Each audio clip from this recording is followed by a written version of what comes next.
The winter of 1882 was the harshest ever recorded in the Powder River region of Wyoming. Snow piled so deep that horses sank to their knees. Folks couldn't see their own feet as they trudged along, and the wind sliced like a knife against the skin. In that blinding white void that seemed utterly lifeless, a cry pierced the storm. It wasn't the howl of a wolf, nor the shout of a grown man or woman. It was a faint, fragile wail, trembling so much it nearly dissolved into the gusts. That sound stopped Sarah Whitaker, a widow, living all alone in her log cabin deep in the woods, right in the middle of nailing thick boards over the door. In that split second, she knew, if she turned a deaf ear, she'd make it through. But out there, someone would perish. 35 minutes later, she came back inside, cradling a Native American infant, its tiny body purple from the cold, swaddled in a blanket embroidered with the sacred symbols of the Lakota people. No parents in sight, no tracks leading to or from the spot. And on that blizzard night, with every road sealed off by the storm, the destiny of Sarah and an entire community began to turn. Before we get into this tale, why don't you share? What city are you in? How's the weather there? And what time is it on your clock right now? Don't forget to subscribe to the channel and drop a comment so you can catch the latest stories, all right? Sarah Whitaker had weathered 6 winters in the wilds of Wyoming, but none quite like the one in 1882. The cold that year didn't come with howling winds, but with an eerie silence. No birds, no deer. Even the dogs fell quiet. Just the sound of snow falling thick, heavy, and steady, as if the sky were burying everything alive beneath the earth. Her log cabin sat isolated on a low hillside, about 15 miles from the town of Buffalo. No one came by. No neighbors, no telegraph lines, not even a clear trail. Ever since Thomas, her husband, had died in a rockslide 2 years back, Sarah lived alone, relying on the land, firewood, her horse, and absolute caution. Anyone who'd survived a Powder River winter knew overconfidence was the first thing that got folks killed.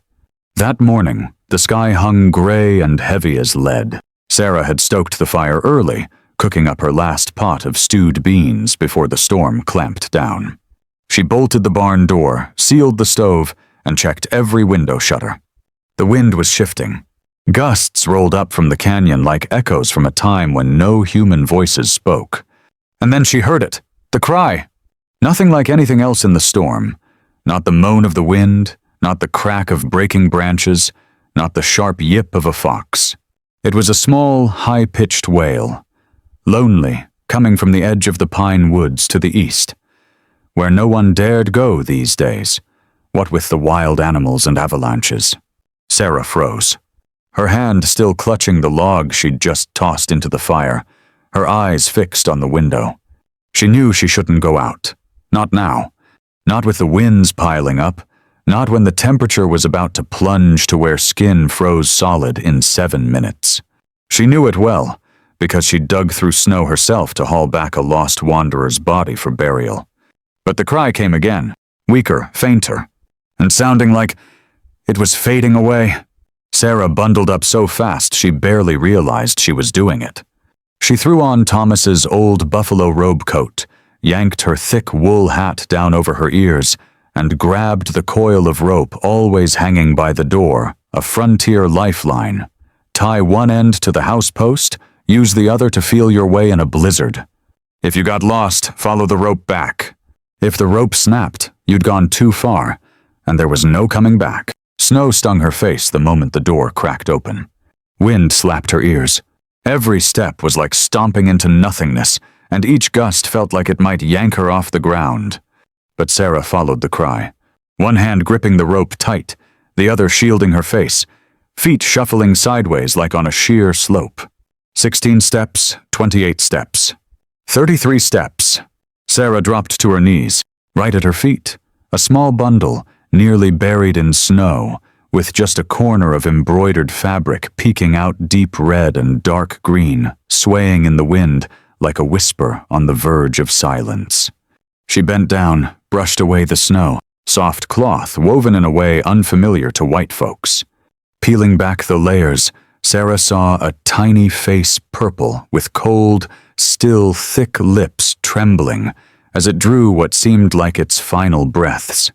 A baby girl, brown-skinned, eyes closed, mouth parted like she was trying to cry but had no strength left. Sarah didn't think twice. She pressed the child to her chest, wrapped her right into the buffalo coat, turned her back to the wind, and followed the rope home. The gusts shoved at her like they wanted to drown them both in snow.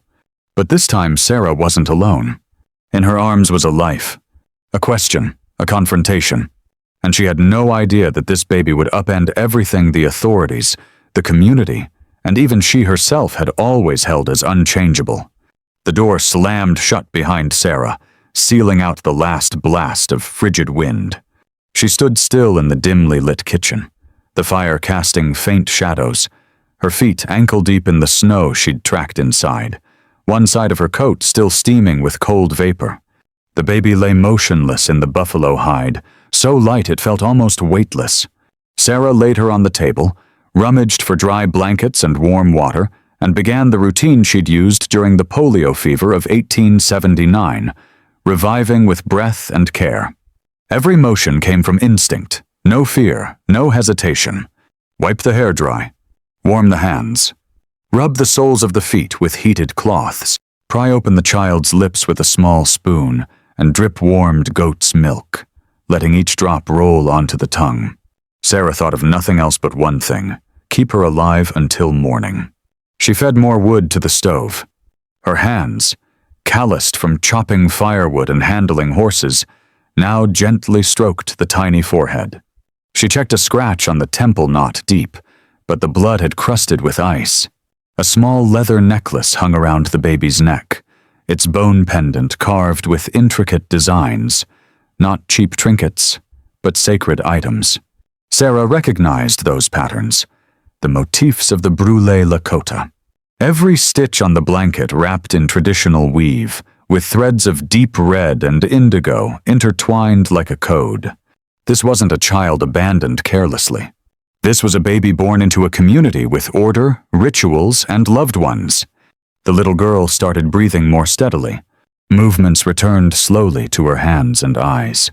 Sarah held her close until the breaths grew deeper, warmer. When the baby opened her eyes, deep brown, clear as melting river ice, Sarah almost saw herself in them. Not in the skin color or shape, but in the gaze, empty, watchful, and quietly resilient. Sarah sank into the wooden chair by the fire, cradling the bundled child, and for the first time in 2 years, she whispered aloud into the darkness, "Hello, little one." The next morning, snow still fell, but lighter now.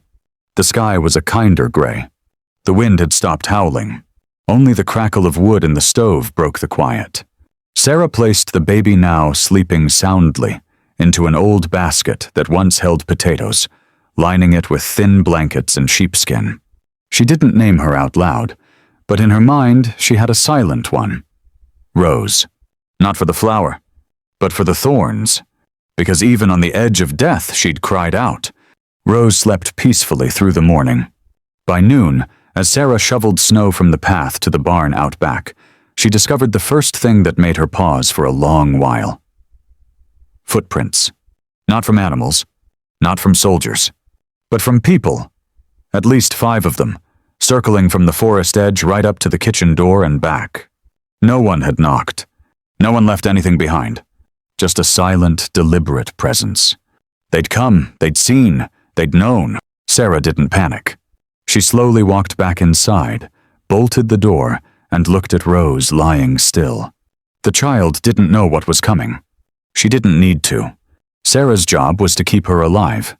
The rest was a matter for a world she no longer feared. Night fell again, Rose sleeping peacefully on her chest, the wind outside blowing softly like a lullaby. And Sarah knew. The people searching for the baby, they hadn't gone anywhere. They were waiting. And the real test hadn't even begun. Rose slept through the night without stirring. The stove smoldered steadily, its flames casting flickering orange-red streaks across the ceiling like breaths in the dark. Sarah didn't sleep. She sat in the rocking chair Thomas had built, her hands cupped protectively around the tiny child in her lap. Not out of fear of the cold, but fear that this warmth might slip away. As dawn peeked through the frost-fogged window, the world outside was so white there was no boundary left between sky and earth. Sarah rose, placed Rose back in the basket, and cracked open one shutter. No wind, no birds, just snow piled deep to halfway up the fence and something else. Tracks. Horse prints, many of them, leading from the pine trees right up to the porch. Pausing, turning, retreating, Sarah stared so long she forgot to blink. The people from last night had returned, but still no knock. No words, no demands. They knew exactly where the baby was. They'd been less than 50 paces from her door, but they hadn't come to take her away. Sarah shut the shutter, sat quietly by the basket. Rose opened her eyes then, still deep and bright as the night before. Sarah gazed at the child for a long while and suddenly understood. Those folks were watching her, not to accuse but to see what she'd do with a life that wasn't hers to claim. That noon, Sarah reheated the old pot of stewed beans, spooning a small portion for Rose with a wooden spoon. The child took each bite, as if already accustomed to the quiet. No crying, no fussing. Staring straight into her eyes like she was saying she'd grown far older than her years.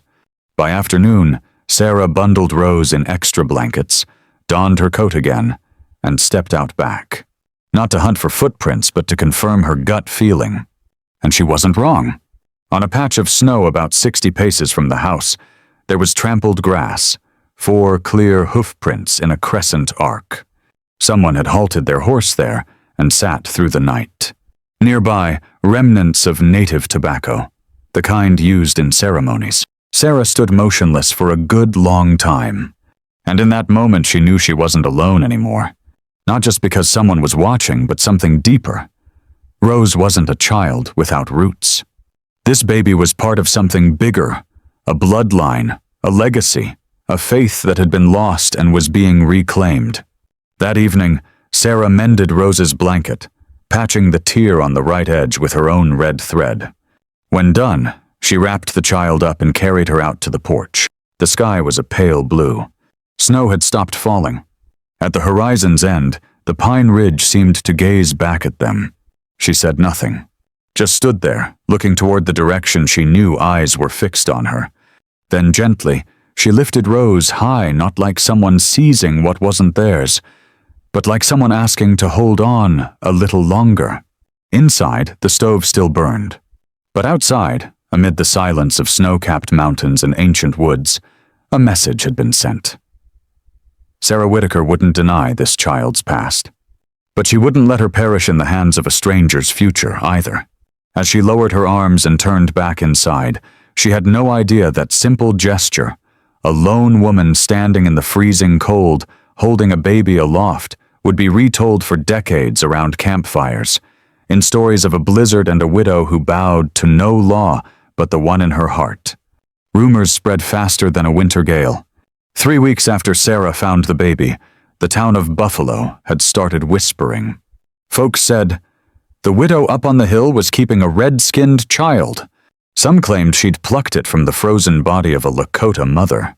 Others swore she'd swapped her own kin for this stranger. No one knew the truth, but everyone loved spinning the yarn. Sarah knew it from her first trip back to town. A necessary run for sugar, milk, needles, thread, and some salt. She bundled Rose tight in thick blankets, tucked her into the lidded basket, and stepped into McGregor's store like always. But this time no greetings. The chatter died mid-sentence. Glances darted. Looks that weren't just curious anymore, they were judging. Sarah said nothing. She bought her goods as usual, paid as usual. Only as she was about to leave did a voice pipe up from behind. Doesn't look a bit like your grandchild. It was Martha Glenn, the pastor's wife, mouth smiling, eyes anything but friendly. Sarah replied with just one sentence. No one looks like anyone else in this winter. Then she walked out. No explanations. No defenses, but she knew it wouldn't end there. And it didn't. 2 days later there was a knock at the door. Not the night prowlers like before. This time, broad daylight, high noon, with 3 horses tied in a neat row by the fence. Sarah opened up, hand ready on the bolt, Rose lying in her cradle in the kitchen corner. Standing there were 3 men, the local sheriff, an army officer in a gray-blue greatcoat, and a third bookish-looking, in a velvet jacket and shoes polished to a mirror shine. He introduced himself. Charles Whitman, representative from the Bureau of Indian Affairs. Sarah showed no surprise. She invited them in, heated water, poured tea. Whitman started soft but cold as paper. Under federal law, a white citizen keeping and caring for a native child without proper procedures was a violation. They wanted to take the baby to the Carlisle boarding school in Pennsylvania, a place Whitman called a Center for Education and Civilizing Enlightenment, where Indian kids were trained to become true Americans. Sarah didn't respond right away. She poured more tea, quietly watching the young officer's eyes drift toward Rose. The child didn't cry then. She stared back with an oddly peaceful gaze. Nothing in the little cabin hinted at rebellion or disorder, just a widow, a baby, a stove fire, and a silence that put folks on edge. Then she spoke, calmly. "I didn't take her. I saved her from death." Whitman kept his tone polite, but firmer. "That's commendable, but this child is still a ward under federal oversight." Sarah didn't waver. "Then I'll commend you for coming here not to thank me, but to rip her from my arms." The sheriff beside him shifted uncomfortably. He glanced at the officer, then muttered, "Sarah, don't make this bigger than it is." But Sarah wouldn't budge, and as the talk edged toward commands, Sarah said just one thing, looking Whitman dead in the eye. "If you gentlemen cross this threshold meaning to take her, know this. You're not the only ones watching this place." Whitman frowned. "Are you threatening me?" Sarah replied shortly. "No, I'm telling you you're not alone. And neither am I." When they left, no more words were said. But before turning down the hill, the officer glanced back one last time. Sarah stood on the porch, holding Rose, eyes unblinking. That look lasting exactly 3 seconds was the start of a force bigger than any she'd faced. Government, laws, public opinion, all the things that never came alone. But the only thing on her mind right then was the child in her arms still warm, and no one, nothing had taken her yet. 2 days after the group departed, the winds began to shift once more. But this time the gusts didn't come from nature. They came from people. That morning Sarah stepped out onto the porch as she did every day and spotted a strange object resting right on the railing. A long eagle feather, black and white, placed neatly, with its base pointing toward the mountain range. No accompanying note. No other signs. But she understood. It was a sacred marker. An affirmation. They were still there. They'd known everything. And they were waiting for her response. Inside the small house, Rose was still sleeping soundly. The baby had grown. Her chubby cheeks were noticeably pink, her eyes bright, her black hair lengthening, and her laughter rang out every morning.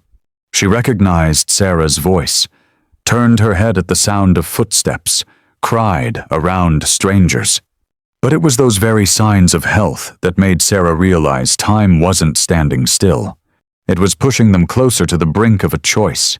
That afternoon, old Dr. Samuel Harrison rode up from town.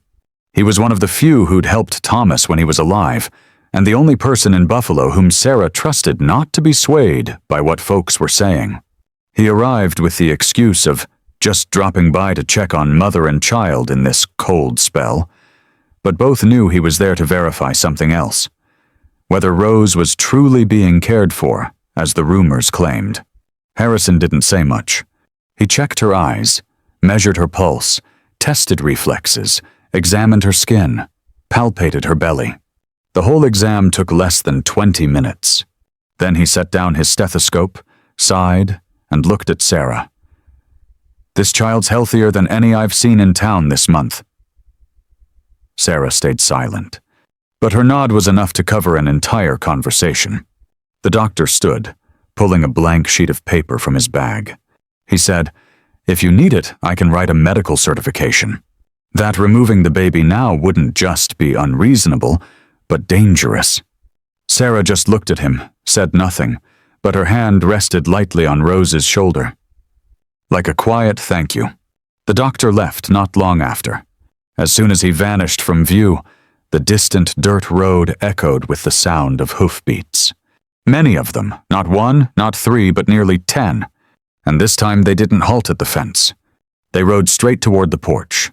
Sarah stepped outside, cradling Rose in her arms. The door behind her left ajar. She saw each face clearly. Officer Edward P. Clark, Government Representative Whitman, 2 armed cavalrymen, a young clerk, and 3 men without badges, but with the eyes of those who'd come to seize, not to negotiate. Whitman spoke first, his tone no longer polite. "We've received orders from Cheyenne. This time not for discussion." Sarah held Rose tighter. The baby sensed something, going quiet, her eyes wide open, staring intently at the strangers. Whitman gestured. The officer stepped forward, his hand already hovering near his gun grip. Sarah didn't retreat. She said just one sentence, without raising her voice, without anger, but sharp and cold. "If you're intent on wresting this child from me, know this ahead of time. I'm not the only one safeguarding her." A moment of silence passed. From the pine forest, as if perfectly timed, hoofbeats rang out again. But this time, no snow to cushion them, no effort to conceal the noise. Just hooves striking hard ground, steady, rhythmic, tactical.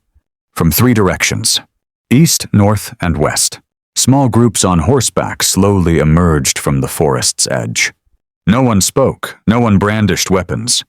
But the numbers were unmistakable, more than 20. Clad in animal hides, with long braids, faces painted red, shoulders slung with bows, hands gripping spears. Leading them was an elder on a painted horse, his head adorned with feathers, his chest bearing a familiar bone necklace. Sarah didn't need to guess. She knew that was Rose's grandfather. The government men immediately assumed defensive postures. One touched his gun butt. But no one drew, no one fired, because everyone understood a single wrong move here would spark a blaze that couldn't be extinguished. Whitman swallowed hard, then took a step back. Sarah carried Rose off the porch, walking straight into the middle of the snow-covered yard, standing between the 2 groups, one in uniforms, one in hides, and in the midst of them a woman with no authority, no weapons, no nation to represent, just a baby in her arms. She said, "You call this a political matter. They call it bloodkin, and I call it a child. And if you're set on turning her into a battlefield, the first step is going through me." No one replied, just the gentle wind through the pines, and the steady heartbeat of a baby still alive. Word got around the town. It wasn't just rumors anymore. It was confirmed fact. Sarah Whitaker, the woman living alone on the hill north of Powder River, had flat out refused to hand over a Lakota child to the federal authorities. Some folks said she was stirred up. Others claimed she was touched in the head. But one thing no one could deny, she'd done it. Right in front of officials. Right in front of guns. Right in front of a whole posse. The next morning, a notice was tacked up on the bulletin board in the center of Buffalo. Special community meeting. Discussion on the native child at Mrs. Whitaker's home. Saturday evening, Community Hall, 7 p.m. No need to spell it out. Everyone knew it was a trial without a name. No lawyers, no judge. But there'd be a verdict. And someone would walk away wounded, if not in the flesh, then in their good name. Sarah knew it. When a woman's called out by the community, especially on the frontier, she's either sainted or burned like a witch. That Saturday evening, Sarah showed up. She didn't dress any different than usual. Still the black wool sweater frayed at the cuffs, her old fur-lined hood, and Rose bundled tight, nestled in her arms like a stubborn weed in a snowstorm. The community hall door swung open, spilling murky yellow lamplight onto the wooden walls, the room packed with people. No one smiled, no one greeted her. Pastor Whitfield sat front and center. In front of him was a stack of papers printed in black ink, the title plain as day, "The Dangers of Raising an Alien Breed in a Christian Community." Beside him were the usual nodders from his sermons, the boarding house lady, the blacksmith, the deputy sheriff's wife. But in the middle rows, there were familiar faces: Dr. Harrison, Mr. McKinney from the drugstore, and a few who'd caught Rose's smile out on the street. No one said a word as Sarah walked in, but the whispers died down, not out. The meeting kicked off with exactly who everyone expected: Pastor Whitfield. He didn't talk. He preached. His voice boomed like from the pulpit. "We're facing a grave misstep here. A child from folks who don't share our faith, don't worship the Lord, don't live by the scriptures handed down in the Bible." Heads nodded. Others stayed quiet. Sarah sat, holding Rose, her eyes fixed on the pastor. He went on, "We don't hate, but we must preserve. Differences in race, creed, bloodline, they shouldn't be legitimized by mere sentiment." That's when Dr. Harrison stood up. He didn't raise his voice, but it carried clear. "I've examined the child. She's healthy, growing strong, loved. If it's a choice between some cold institution in Pennsylvania and a mother who knows how to hold her own, I choose the mother." A man in the back cleared his throat. "What about the law?" That's when Sarah rose. Not in a rush, not angry. She just said, "Laws are written by grown folks." But this baby never got asked her say. The whole hall went silent. She continued, "I'm not asking anyone to agree. I'm not begging for pity on her. But I am asking one thing. Look at her." She turned Rose around. The little one opened her eyes right then, yawned softly, then broke into her habitual smile. Some folks pursed their lips. Others bowed their heads. Sarah didn't add more. She didn't need to win. She just needed to stay put. And at the end, when the mayor stood, his voice shaky with strain, "All in favor of letting Mrs. Whitaker continue raising the child, raise your hands." 18 hands went up. 11 against. 3 held back. The gavel rapped on the wooden table. Not an end, but a truce. Sarah stepped outside. The wind was still bitter. But for the first time, no one shut the door as she passed by. The victory at the community hall didn't bring peace. It was just a postponement, until word reached those farther away. The following week, the town of Buffalo received a telegram from Cheyenne, demanding an official report on the defiance of orders in the Powder River area, along with a reminder of federal authority in cases involving minority Native citizens. The messenger was a clerk from the Bureau of Indian Affairs, accompanied by 2 escort soldiers and a sealed dispatch bearing the signature of a U.S. senator in Washington. This time, no one came to Sarah's house with threats. They came with procedures. She received a summons, not mandatory in tone, but worded strongly enough to make clear that refusal meant stepping into the shadowy side of the law. At the bottom, in italics, "If you require legal representation, please contact office number 3, Western Administrative Division." Sarah folded the paper, said nothing, just placed it on the table next to the leather bundle still holding Rose's mother's things. On the day she rode to Cheyenne, no one saw her off, but on that road stretching over 200 miles, she felt plainly that she wasn't traveling alone. Every stop, every glance from strangers, every indistinct whisper all hinted at something. The presence of a force bigger than herself. A story being rewritten through the actions of one woman others called mad. The hearing wasn't public. 3 men sat across from her in a wooden room lit by oil lamps: a regional court representative, a state attorney, and a federal Indian Affairs agent. They didn't raise their voices, didn't judge outright, but every question cut deep like a cold knife. "Why didn't you report it? Why didn't you turn the child over to the proper authorities? Why do you believe you have the right to keep her?" Sarah answered everyone, in the calm voice of someone who didn't want to win, but couldn't afford to lose. "I'm not keeping her. I'm keeping her alive." "Did any Lakota hand the baby over to you?" "Number, but they didn't take her back. And they've watched, accepting what I've done. You could be seen as obstructing federal policy. Possibly, but the child's still alive. That's the consequence I'm willing to accept." They didn't respond, just noted it down. Silently, a few hours later she was dismissed. No official decision, no conclusion. Just one sentence from the representative. "We'll consider it further." Sarah returned to Powder River as dusk fell. The White Hill stood quiet, as if nothing had happened. But as she approached the porch, she saw something draped over the door handle. A small piece of tanned hide, painted with an owl and 6 red stripes, a symbol of protection in Lakota culture.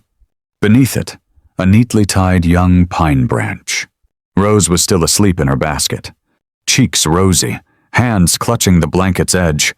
Sarah sat beside her, opened the old journal, and added a line. "I went and came back. No one's taking us away today." The next morning, a stranger knocked at the door. Not a soldier, not an official. A white woman, wrapped in a wool shawl, her face gaunt but her eyes resolute. She set a small box on the step, then turned away without waiting for a word. Inside the box was a pair of children's shoes, gray canvas with fresh soles, and tucked within, a folded scrap of paper. "If you're forced to go, take these along." "She needs to keep walking." Sarah sat on the porch, Rose in her arms, a chill breeze riffling through her hair. Far off, the pine ridge still stood, unchanged. But beneath it, silent things had begun to shift. Spring came late, but it came all the same. The snow melted slowly, peeling away layer by layer, uncovering the dark brown earth that had slumbered since October. Water rushed down the rocky crevices, gurgling outside the little house's window. Inside, Rose had learned to walk. Tottering steps, wobbly ones, sometimes tumbling backward onto the floor, then laughing as if that was all the world needed to be right. Sarah watched each of those steps with a look no one could quite name. Not exactly a mother's joy, not fully pride, but something deeper, as if every footfall from the child was an answer to all she'd ever believed in, held on to, sacrificed. From May onward, the Lakota folks started coming by more often. Not with noise, no weapons. They brought cloth, musical instruments, stories. The leader, Rose's grandfather, spoke more now. He taught Rose her first words in her native tongue. How to beat a drum. How to listen to the wind like it was whispering things folks had forgotten long ago.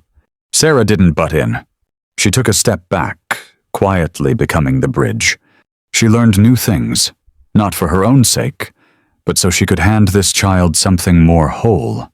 Every evening, she read books to Rose in English. Every morning, she let the girl's grandfather tell tales in Lakota. Rose grew up between 2 languages, 2 streams, 2 heartbeats, but not wholly owned by either, and not torn in 2 either.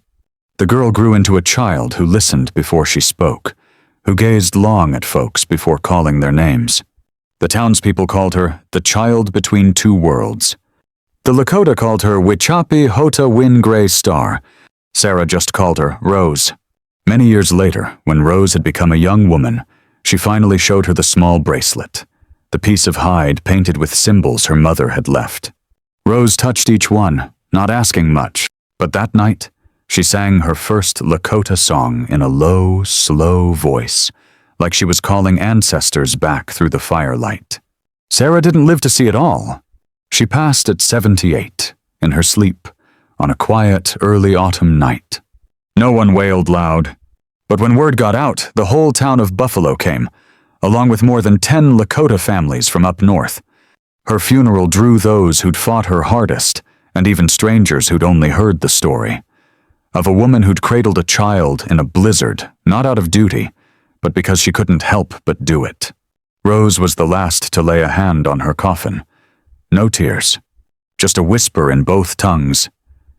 "Thank you for keeping me, when no one in the world needed me."